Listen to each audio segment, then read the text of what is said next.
Hola, buenas tardes a todas. Muchas gracias por estar en esta clase. La clase se llama Limpia tu refri y está basada en el versículo de Colosenses 3:13 y dice así: soportándonos unos a otros y perdonándonos unos a otros. Si alguno tuviera queja contra otro de la manera que Cristo os perdonó, así también hacedlo vosotros. Y esta clase se trata acerca del perdón. Y sabes, en el campo médico, las heridas o hemorragias internas en realidad son muy peligrosas. Si estas heridas no son detectadas a tiempo, pueden causar la muerte física. Y en nuestras heridas internas, es decir, nuestras heridas del alma, pueden ser muy similares.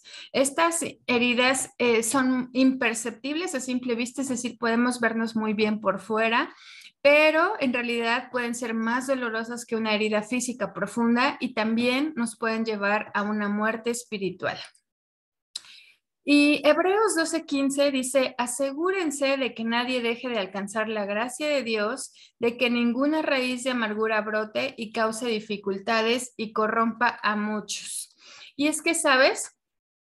Cuando a lo largo de nuestra vida vamos acumulando dolor, tristeza y se va creando justamente una raíz de amargura en nuestra vida a causa principalmente de la falta de perdón hacia las personas que nos han lastimado. Y la palabra amargura en el griego significa punzante o veneno. Imagínate tener una herida punzante que tenga veneno. Así es la falta de perdón en nuestra vida. ¿Cómo sabes si experimentas una falta de perdón? Quiero que pienses principalmente en el nombre de alguna persona que te haya hecho daño. Quiero que la tengas ahí en tu mente. Y entonces gritas, estás enojada todo el tiempo, tienes ira reprimida, te alegras si a esa persona no le va bien, pues entonces estás experimentando, querida hermana, falta de perdón. Y Efesios 4:31 al 32 dice: abandonen toda amargura, ira, enojo, gritos y calumnias y toda forma de malicia. Más bien, sean bondadosos, compasivos unos con otros, perdónense mutuamente, así como Dios los perdonó a ustedes en Cristo.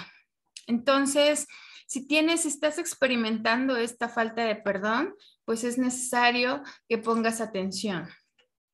¿Qué significa perdonar? En el diccionario, la palabra perdón significa remisión de la pena merecida o de la ofensa recibida o de alguna deuda u obligación pendiente. Esto quiere decir que es cancelar una deuda, ¿verdad? Y hablando de cancelación de la deuda, Mateo 18:21 al 35 nos habla acerca de un rey, es la parábola de un rey que quería hacer cuentas con sus siervos y uno de sus siervos le debe al rey más de 10,000 talentos. Al día de hoy ese es el equivalente a más de 80,300 años de trabajo. ¿Te imaginas? Este siervo jamás le iba a poder pagar al rey. Este siervo entonces le suplica al rey que le perdone la deuda y el rey, movido a misericordia, lo perdona y cancela su deuda. Entonces, bíblicamente, el perdón es cancelar la deuda, librar al otro de lo que nos hizo y olvidarnos de eso, ¿verdad? Entonces, Colosenses 3:13 dice: de modo que se toleren unos a otros y se perdonen. Si alguno tiene queja contra otro, así como el Señor los perdonó, perdonen también ustedes. Y esta es la voluntad de Dios, que nosotros perdonemos. Y entonces, cuando no perdonamos, recuerden que tenemos esa herida punzante, ¿verdad? Entonces, lo que Dios quiere es que nosotros no pequemos. Efesios 4:26 dice: airaos, pero no pequéis. No se ponga el sol sobre vuestro enojo, ni den lugar al diablo. Y es que Dios quiere que tengamos la victoria en nuestra vida, que lo podamos glorificar, que sí nos podemos enojar, o sea, en realidad podemos tener enojo en nuestra vida, pero no debemos pecar, es decir, no debemos albergar sentimientos de ninguna especie, ni tristeza del mundo, ni resentimiento, ni venganza, ni nada por el estilo. El segundo punto es que nos tenemos que arrepentir.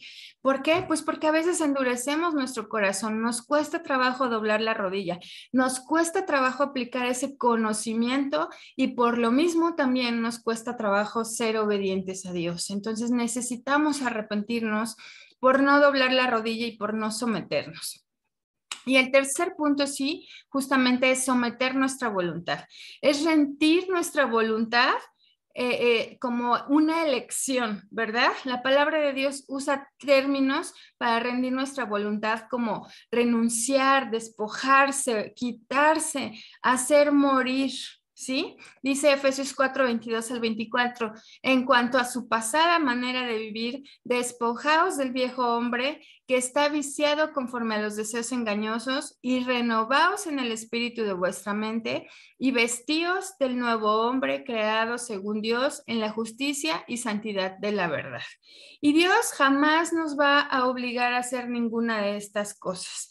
Y sabes, conseguir que otra persona cambie sus acciones, su comportamiento o sus palabras, en realidad no es la idea cuando perdonamos. Entonces, pensemos en el perdón más desde el punto de vista de cómo puede cambiar nuestra vida al traernos paz, felicidad y sanación emocional.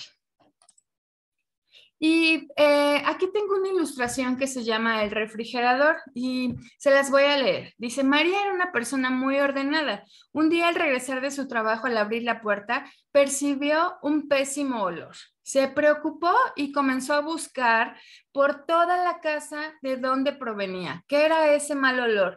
Pensó que era causa de que sus hijos habían dejado comida en su cuarto.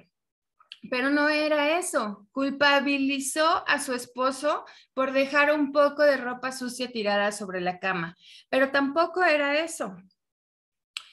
Pensó entonces y se comenzó a enojar y a reclamar en toda la casa, ¿verdad?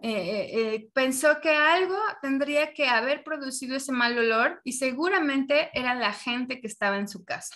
Entonces, cuando era hora de preparar la comida, abrió el refrigerador, te imaginas, abres el refrigerador y de inmediato percibió ese olor nauseabundo, ese olor tan desagradable que ella había percibido venía del refrigerador. Y entonces ella comienza a abrir los recipientes, así te imaginas abrir los recipientes. Ella los tenía según muy bien organizados, pero cuando abrió los frijoles se dio cuenta que estaban podridos. Estos frijoles eran lo que estaban contaminando todo en su casa, ¿sí? A María en realidad se le había olvidado limpiar su refrigerador. Y las heridas escondidas, los traumas, la falta de perdón y nuestros pecados son como esa comida podrida en el refrigerador. Necesitamos limpiarlo y sacar todo lo podrido. Necesitamos cuidar lo que almacenamos. Proverbios 4:23 dice que necesitamos cuidar lo que hay en nuestro corazón, ¿verdad?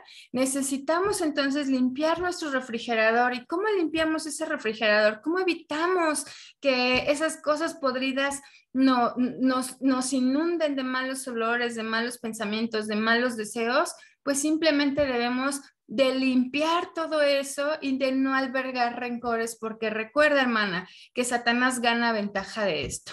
Y el tercer punto es, tira lo podrido. Cuando algo está podrido en nuestra vida, en nuestra casa, no lo guardamos, lo tiramos, ¿verdad? Y eso es justamente lo que tenemos que hacer con las cosas que están mal en nuestra vida, con las cosas que huelen mal, con nuestros pecados, con nuestra falta de perdón. Necesitamos tirarlo y necesitamos entender que Cristo nos perdonó nuestros pecados y que así nosotras también tenemos que perdonar los pecados de otras. En conclusión, querida hermana, cuando no podemos perdonar es porque seguimos viviendo en las obras de la carne. Y entonces el enemigo se aprovecha de eso. El enemigo se aprovecha de nuestra condición de debilidad. Satanás sabe que tenemos orgullo, resentimiento y va a utilizar todos estos recursos para dividir. Recuerda que él es lo que quiere, dividir. Nos quiere robar la paz también, pues de esta manera él va a conseguir su objetivo. Entonces, ¿qué tal si esta persona que tenías en la mente la traes y usas este versículo de Lucas 23 al 34 y dice, Padre, perdónalos porque no saben lo que hacen. ¿Por qué no pones ahí el nombre de esta persona que te ha lastimado? ¿Qué tal si le dices a Dios, Padre, perdona a que me ha lastimado tanto porque no sabe lo que hace? Y aquí hay otra exhortación, hermana. Si tú eres la que tienes que pedir perdón, porque a veces la regamos, a veces hablamos de más, a veces hacemos cosas que tampoco están bien. Si tú eres la que tienes que pedir perdón, hazlo.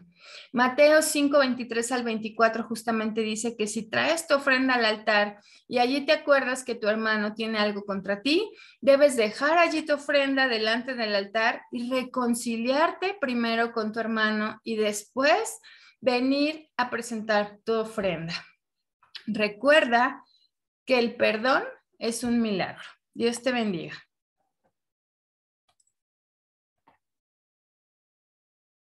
Ya, Dani.